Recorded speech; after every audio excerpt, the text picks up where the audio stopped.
Well, good afternoon. I am checking in on, what is today? It is Sunday. When you step away from the day-to-day hustle and bustle of life, sometimes it's hard to remember what day it is. But I am here down by the river. Hopefully you can hear me. I didn't think about that. I'm just recording on my phone as per usual. Anyway, I am checking in today, and we always use our feelings words after our circle time of sharing the things that come up for us in our daily meeting, and it is giving us a practice of being able to more fully describe and communicate exactly what is going on, rather than just saying I'm feeling some kind of way, or that didn't sit right with me. It is expanding our vocabulary, number one, for us to be able to identify how we're feeling, but as always, to better communicate with those that we are in relationship with. And so at the end of our time sharing today, I felt very energized. And if you've ever done any kind of deep healing work, there's a lot of days where you're feeling heavy, you're feeling teary, you're feeling, maybe grief. But to move to that place of energy, to me, was an indication of more of that lightness, where now I have freed up my personal capacity to have energy for the things that bring me joy, and for the people that are in my life and those to come, that I'm full of energy to be able to think and plan for the future.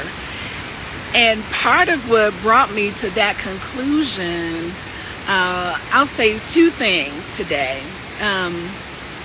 As I've thought back over the years and revisited the little girl in me and the teenager me and even the early 20s me, I'm finding that I kind of had it going on. I kind of had a little spice to myself. I challenged things. I asked questions.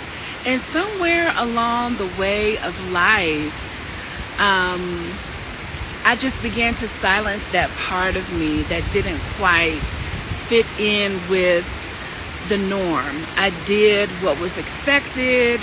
I, tried to emulate those things that would give me placement in society, in organizations, in workplaces, in school.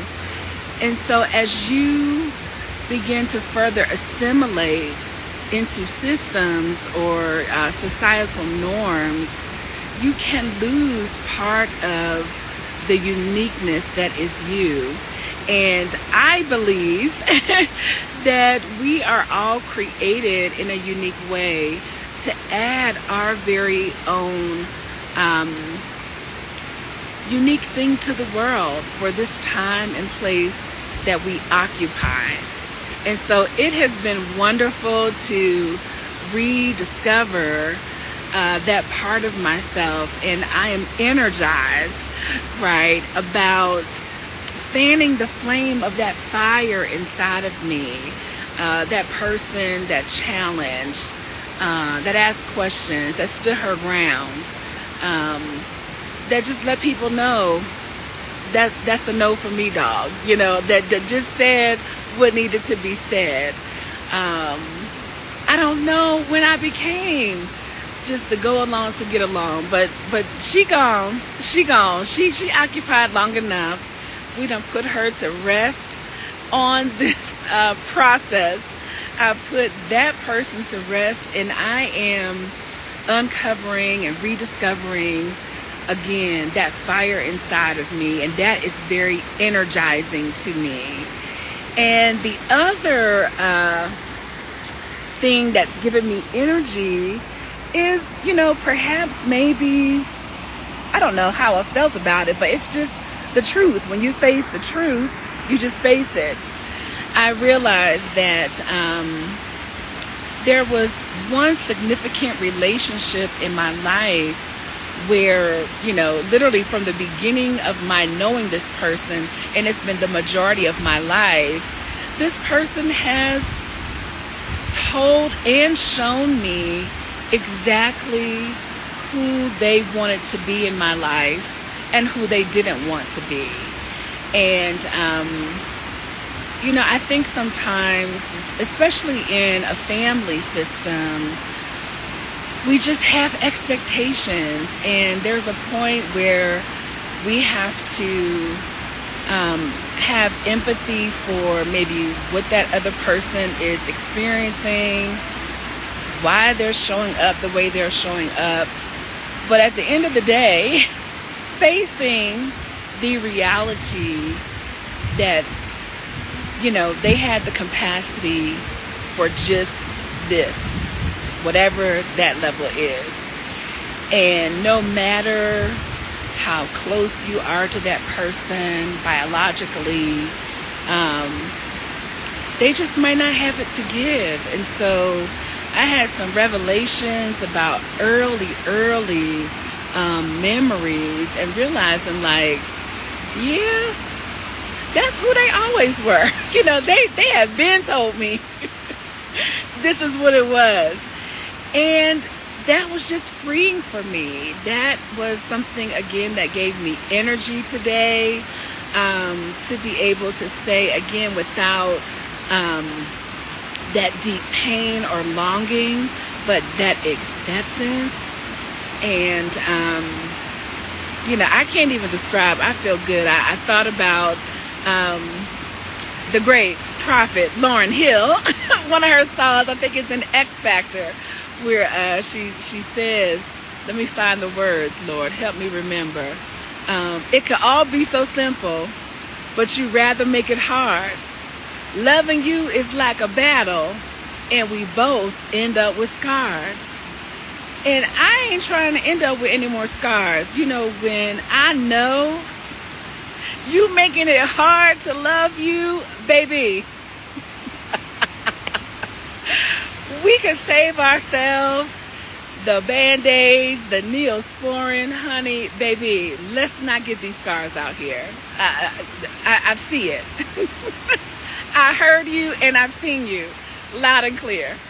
Let's go and be blessed without having them scars. You hear me? What's the next line? She says, tell me who I have to be to gain some reciprocity. I'm not asking those kind of questions anymore. Lauren was telling me back in the late 90s what was up. And I am just so energized to be able to say, yes, this is hard. I am not entering into battle to love you. Huh? Energy, baby. Energy has been restored. And I am grateful for making room, right, in my heart, in my mind, my mental capacity and thoughtfulness, and just my life currency again, making room for the love, for the relationships in which there is reciprocity and ease and joy and laughter, and just a flow of life that leaves us both thriving, right? We're not out here looking for the love that we got to be in battle. My God. So anyway, I am feeling energized. I hope that my sound is coming through here by the river, but it is just, I'm feeling good today. Feeling good on where we are on this healing sabbatical.